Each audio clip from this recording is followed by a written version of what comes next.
This is AQA A-Level Computer Science, past paper 2022, question number 13. Below is the definition of a term relating to the architecture of a computer system. Machine code instructions stored in main memory are fetched and executed serially by a processor that performs arithmetic and logical operations. Shade one lozenge to indicate which term this defines. So A, Harvard architecture. So Harvard architecture is the idea that data is stored in one set of memory and instructions are stored in another. The processor instruction set is literally just a set of instructions that a processor can execute. The stored program concept is the idea that in order for a program to be executed, it must be stored in the memory, and that that programs can be kind of flipped in and out of memory as they're required. And the von Neumann architecture is the idea that data and instructions are both stored in the same piece of memory. So in this particular case, this is referring to the stored program concept.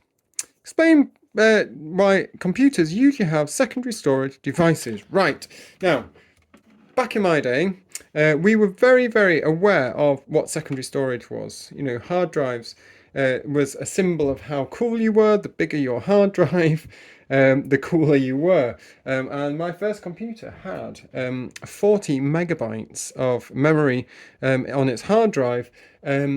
Which unfortunately was trumped by one of my friends at school because he had, I don't know, maybe 66 megabytes or something like that. And that was very different to the RAM. My computer had a mere 1 megabyte of RAM, whereas his computer had 4 megabytes of RAM.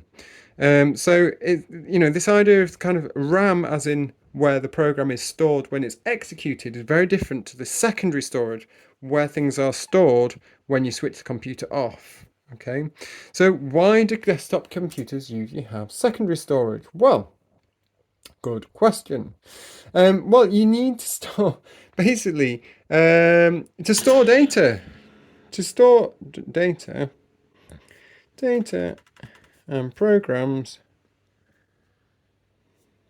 when computer turned off.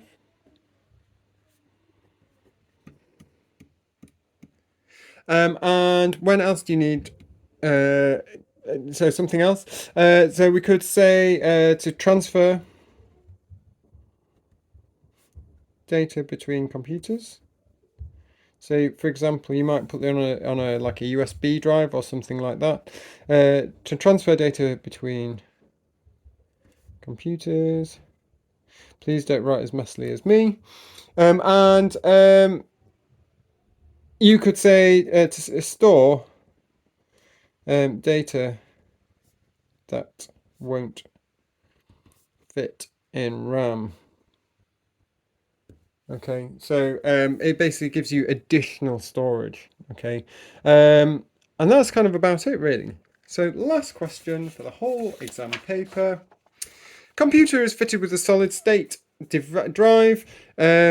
Please describe the principles. Right, I'm just going to talk through this. Now, this is one of these, it's 4 marks, but this particular question was split into, to get 3 and 4 marks, you had to say that a good understanding of the operation of the SSD has been demonstrated, the response is well structured, and so on. Only 1 or 2 marks, you might say some relevant points have been made, but the description omits important details. So, things that you could have said. Data is stored electronically. There is no mechanical or moving parts. Data is stored in floating gate transistors or is stored in transistors that do not lose their charge and state when the power is no longer applied. Presence of trapped electrons indicate the charge or absence indicates a 0 or 1. Okay, and you could say any way around you like. You could also mention the fact that it's a NAND memory or flash memory or EEPROM memory is used. Data is organized into pages and blocks, and a whole block of data must be written. It's not possible to write individual values. And that's kind of a good point, really, and that's the same on a hard drive as well. You can't write an individual bit or a byte on a hard drive. You have to write a whole page or a block or something like that. Same in this. Okay, so a block must be erased before it can be overwritten, and the controller manages to organize the data, or